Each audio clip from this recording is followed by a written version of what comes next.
You're watching the Ram Pump Wizard, your one-stop shop to fulfill all your Ram Pump needs. The Ram Pump is a water pump that does not need fuel or electricity to operate, only flowing, falling water. Today's Ram Pump video is all about a waterlogged pressure tank. This is the pressure tank of the Ram Pump.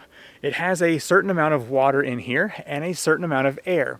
The air pocket acts as a cushion so that when the waste valve closes right here, it has a small space in here that it can have a cushion and not hit hard.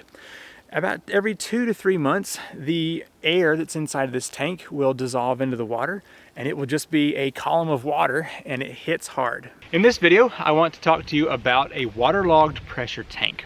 That's when water slowly fills and takes away all the air inside of the pressure tank.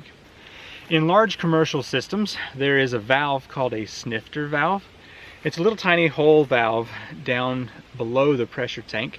So with each cycle of the valve, the waste valve, a little bit of water is pushed out and a little gulp of air replenishes the air inside the pressure tank. This model obviously doesn't cost thousands of dollars. My personal pump down here in the creek has been going now for 6 weeks. And it's starting to hit hard, which means that the water has slowly built up and filled that pressure tank over the past 6 weeks.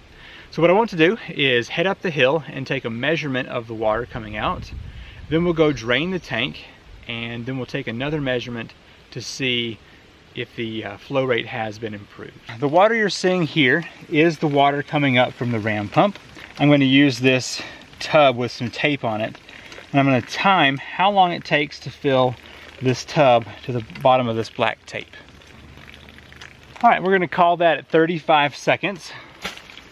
Should be easy enough to remember. Let's go down to the pump and see what we can accomplish down there. I've not been down here in over 5 weeks, so let's check out the pump. It's kind of sunken down here in the silt. So this is the pressure tank here that we're going to be working with. But it just goes up the hill here. And I've got it locked down pretty tight against this flume. Pretty good bit of flex going on there. It's a strong pressure wave.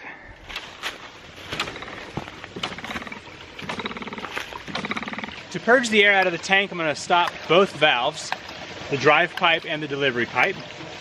The reason I'm stopping the delivery pipe is to keep water in the valve going uphill, so I don't have to reprime that pipe. And now back here, I'm going to stop the drive pipe. This concrete block's in the way. Can't quite stop it, but that should be good enough. Now I'm just going to unscrew this thing. And there's a lot of pressure in here, so I'm going to have to be kind of cautious. All right, you can see this thing is full of water here. And that's what we want to purge out. So you can either take the pressure tank off, or you can open up this union to allow the water to come out. Now, to make this easier in the future, I'm going to be installing this ball valve on a T, and that will allow me just to open this up briefly, drain the water out, and then close it instead of having to take this tank off to clean this out. Screw that down nice and tight. Now I should be good to go to reopen my drive pipe all the way. Good. Now, I'm going to reprime the pressure tank by opening and closing this valve several times. Okay, let's see if it's ready to open the delivery pipe.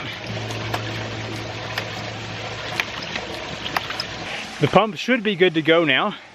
Pressure tank is reprimed and everything is going. Okay, let's go back up the hill and see what our flow rate is. If you need a Ram pump, I have links in the description of this video where you can get fully assembled pumps, do-it-yourself kits, and silt filter buckets. I can already tell the flow rate is much improved.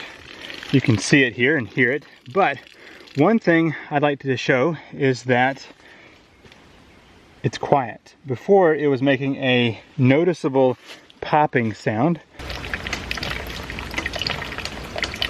And it's quiet now, which means the pump is hitting less hard and it's supplying more water. So let's do the same test where we set up the camera and time the water. There's water in here again, so let me flush that out of here. Okay, so once again, going for this line right here, and go. All right, there we go, 15 seconds. It was a total of 20 seconds faster to reach this line on the second test.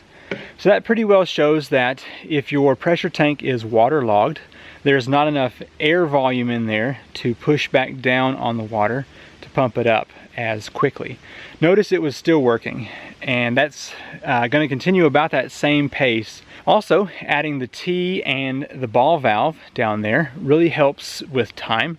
You just open that up and then close it, good to go. As you can see from the video, it does matter if there is an air pocket in your pressure tank.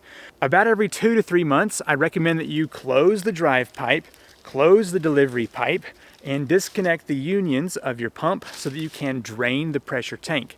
Then you hook things back up, turn the pump back on, and you will see an increase in the output of your pump. One more tip that can save your pressure tank is to make sure it is upright. If you start leaning this tank to the side, it is more likely for the air to escape and go up your delivery pipe, and then your tank will be empty of air but full of water, and it will hit hard. A new ram pump video comes out every Saturday. Be sure to join me here on the Ram Pump Wizard.